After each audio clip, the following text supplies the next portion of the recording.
All right, we're back. Another edition of Live from Redhook here at the Function House. And tonight, we finally got him here. The one and only DJ Dalton has made it to the Function House. Happy to be here. What happened last time? Something happened? Laptop issue. Got robbed? No, laptop just wasn't working, man. That was straight real. I was disappointed. I had put together a set and everything for it. I was kind of upset, and but it happened. You sent it all star here. And just came and actually stepped up to the plate. I told him he killed that. I thought that was dope. It was short notice, and I thought he showed up, did his thing. He actually did a great job. Yeah, he's really a star, that kid. He is. I love him to death.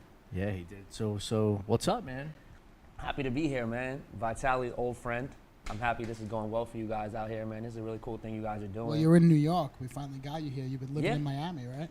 I've been going back and forth to Miami. Everybody says that I moved to Miami, but basically I've been expanding our brand, which is I'm the co-founder of a agency called The Gifted Program. We manage a bunch of really great DJs and producers. And so about 2 years ago, when they all started to kind of flourish in the city and get embraced by all the big spots that I had been doing for a long time, I decided it would be good for me to go to Miami to expand the brand, basically. And so I just went down there on a one-man mission, and I've been going. The last 2 years, I spent about 6-7 months in Miami, and but I still come to New York heavily because, you can't leave New York, just in general. Well, you were born in New York. Were you born in Manhattan? Born and raised in Manhattan. Went to Brooklyn Tech High School. So definitely smart. You went to Brooklyn Tech. Smart kid. I attribute that to my parents. Mother was an English major who went to Villanova, who was always on my ass about school growing up. And how did she feel about you being a DJ? My family never gave me any. It's one thing I give them credit about. A lot of people who decide to get into the game, they get a little pushback from their family. But I give my mother's an actress and an acting teacher. So she, she's an artist in her own right, and has been in the entertainment industry and raised me as basically a single mom, all off her acting for her entire life. She never had that. I didn't wake up in a household that had the 9 to 5, mom and dad getting up and getting dressed to go to the office in the morning. So, and my father also was in nightlife as well. So it kind of was in the stars for me. What did he do in nightlife?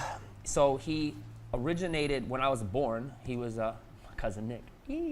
When he over there, when he used to be he's in the restaurant business, but he also was nightlife wise. I would say probably like the coolest spot he ever was involved in was the China Club back in the day. Okay. He was the GM here in the city, and he also when they opened one in Aspen, Colorado, when I was like 9 years old. It's actually when my parents got divorced, but my dad moved out to Colorado and opened up the China Club out there. And so yeah, man, I just grew up in nightclubs and bars, like literally. Like, so nightlife was in the genes, it was in the blood. Like I have visions in my head being behind the bar at this place called Rascals, which was like a really huge sports bar back in the day when all the athletes used to go there. It was kind of like the equivalent of maybe what a bounce is in New York now. Yep. My dad was like the head guy there. So I just remember being behind the bar there, like a little kid going down, them giving me drinks and walking down and passing up a drink to someone and stuff like that. Like I grew up in them. I grew up in bars and restaurants. So your dad was a baller? My dad's a smooth character, a smooth criminal. I give him credit. Yeah, he's a boss.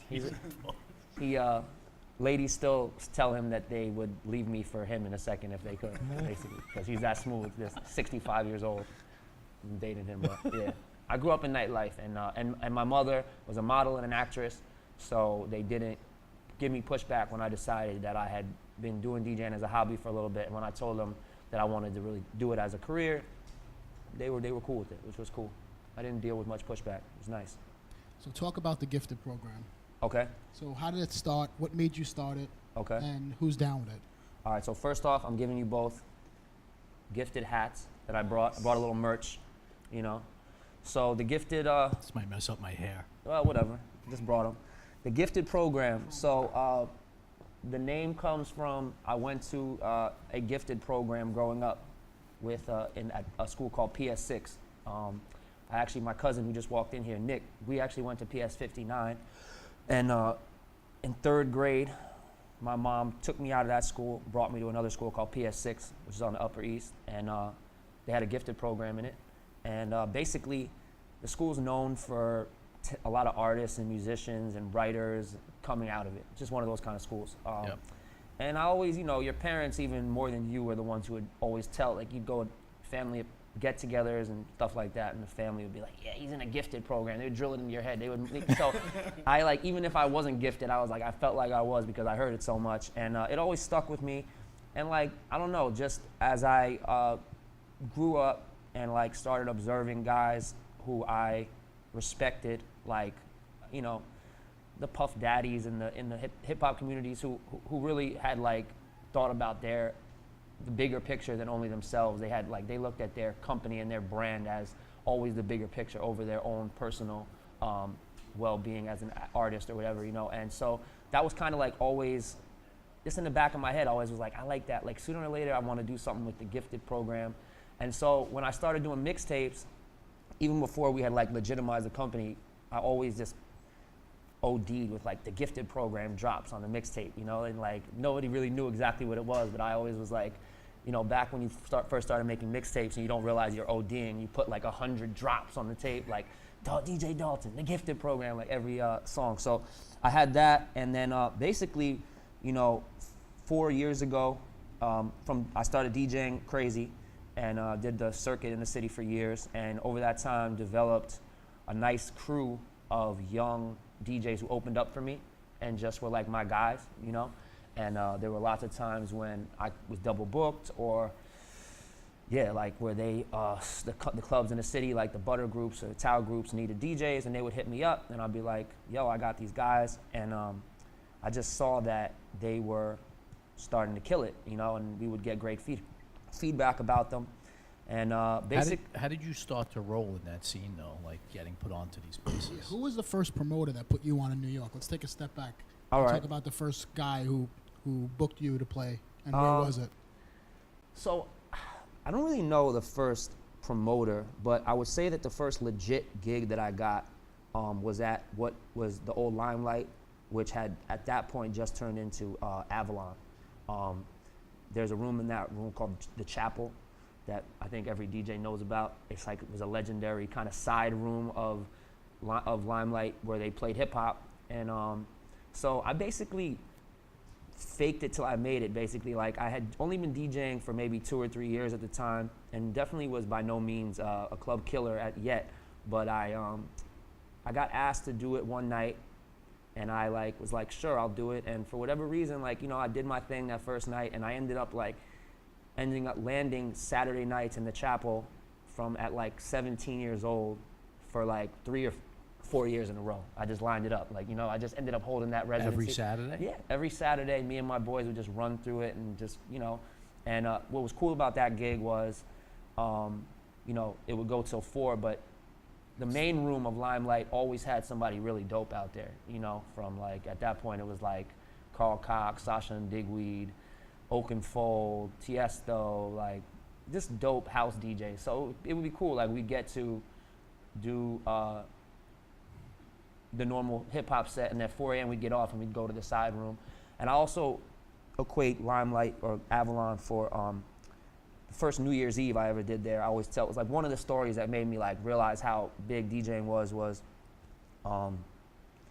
basically I had been doing the hip hop room on New Year's Eve, and they cut my music at like 2 a.m. and that was the first time that had ever happened since I had been there. And I was like, wow, you know, like, why'd they cut me? Must be somebody big. So I went out to the main room, and Oakenfold had been doing, Paul Oakenfold had been doing the New Year's Eve that night. And basically, like, you know, it was like the first time I saw like a real mega DJ, and they like shut all the lights off, and like they like played some kind of choir when he came out, and like he walked out like a god, and I was just like, what the hell is happening? He killed it. And then at the end of the night, I was in the office, and like they were talking about how much money they paid him. And I realized, like, wow, you know, this is like, I think they paid him $100,000 that night. And that was like, he had done 3 parties that night as well. So like, I was just, you know, thinking like, wow, these guys are making like, there's real money to be made in this. This is not just a hobby. Yeah.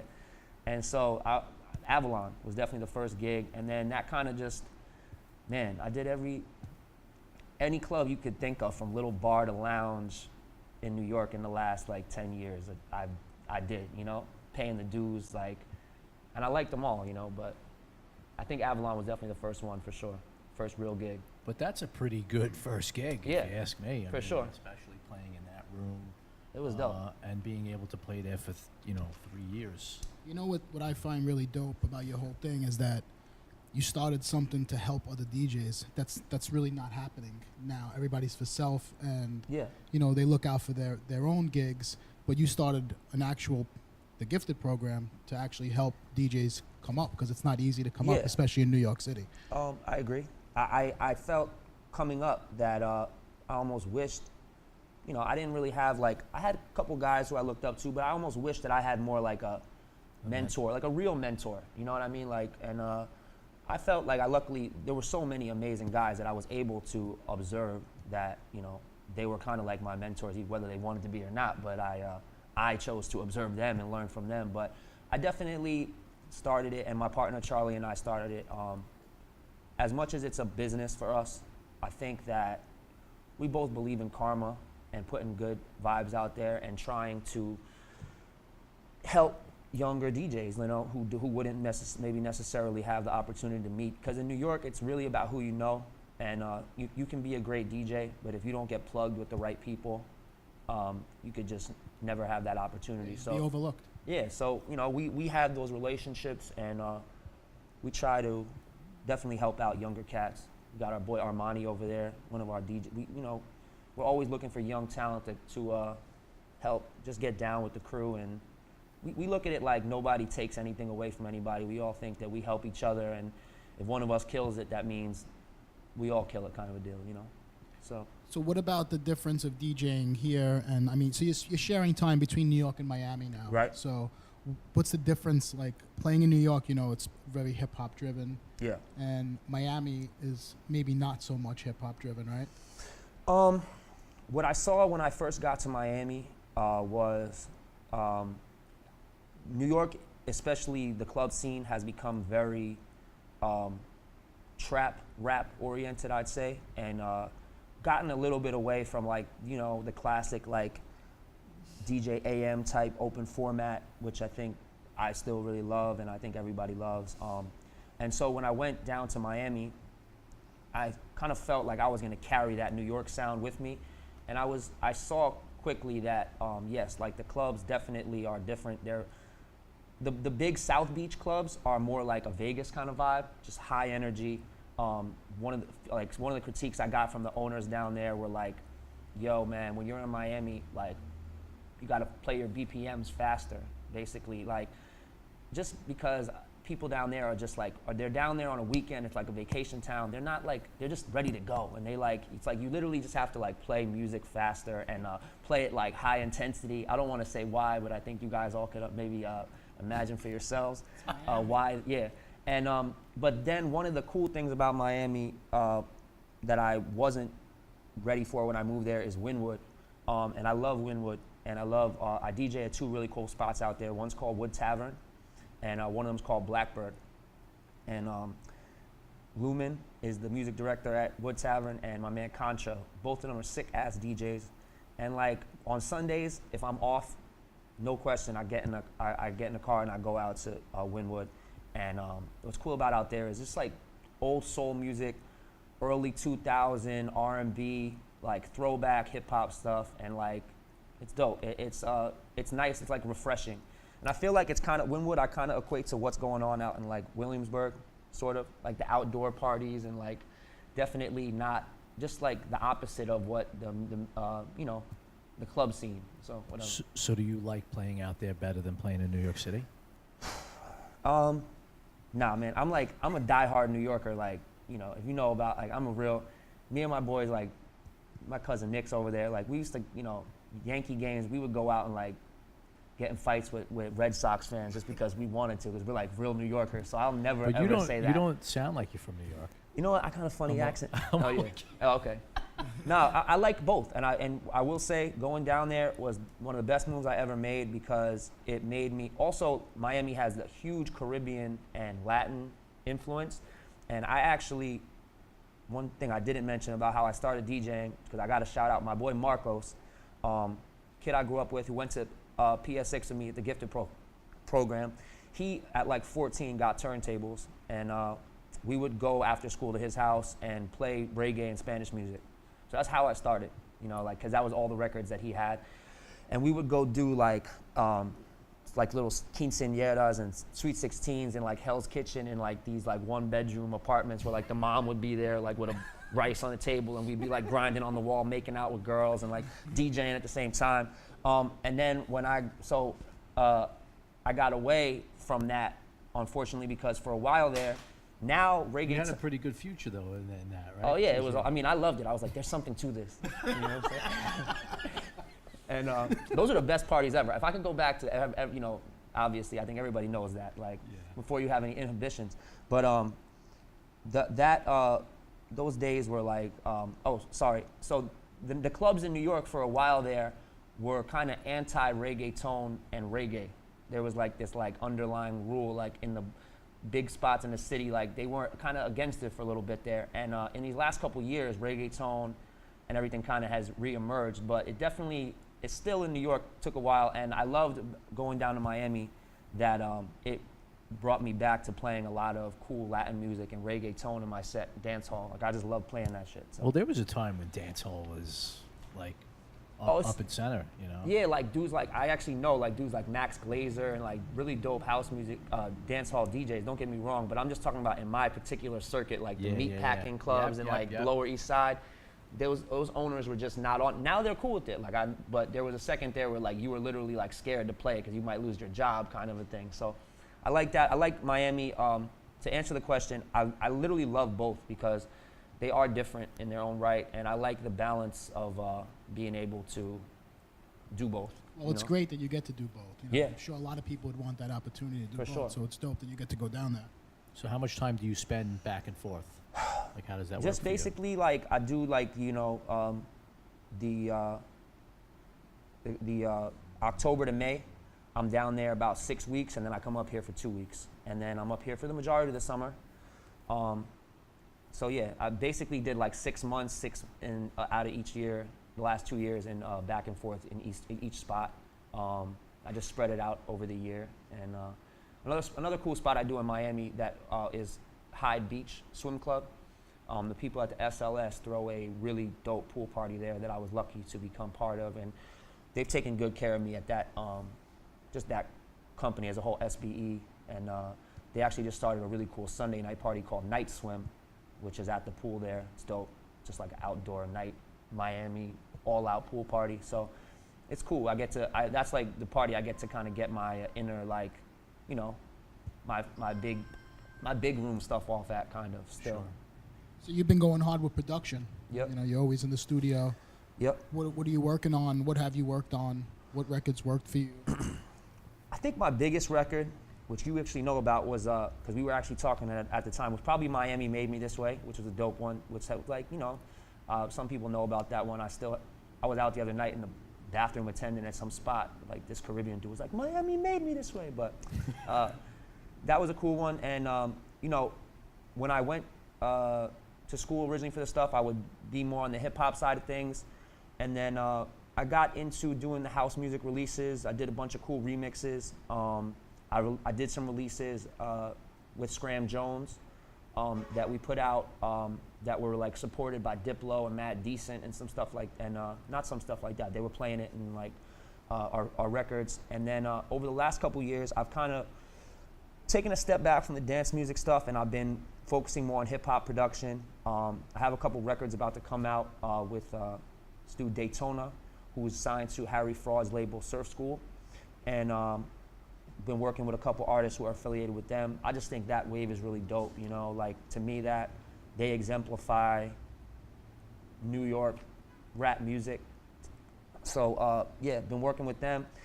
And then me and Scram Jones and I have been in the lab a lot. We're developing a young singer who, I don't want to say his name yet, but we're working with a really talented young 21-year-old singer that we found that we feel really strongly has a lot of potential. And yeah, man, I'm in the studio crazy. I try to do the balance of the studio and the DJing heavily. You know, it's if you really want to do both and take both seriously, you got to put time in, man. It's hard to, you got to put the time in. I don't do much else. You know, I DJ, I'm in the studio. How do you stay charged? How do you stay focused? I try to work out. I go jogging every day or work out a little bit. I still love this stuff. I do this. I'm not the type of person who ever did anything I didn't want to do. So I do this because I love it. The day that I am over it, I'll be over it and I will go do something else. But for now, I still believe, I feel very strongly about the crew I have. I feel strongly about the music we're making.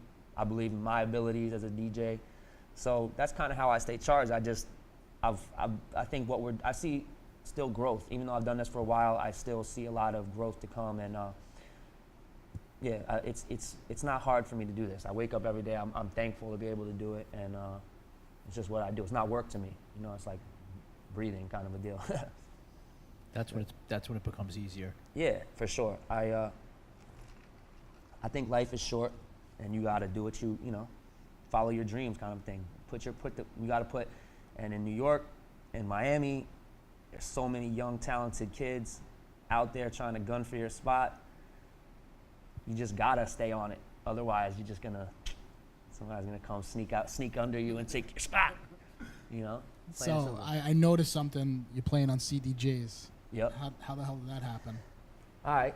Well, that is, I mean, like I can say the quick story of that is, I paid my dues on the vinyls, and I've actually been transitioning back to them slowly but surely to the turntables. But you know, when Scratch Live first came out, there was a thing before, it was called Final Scratch.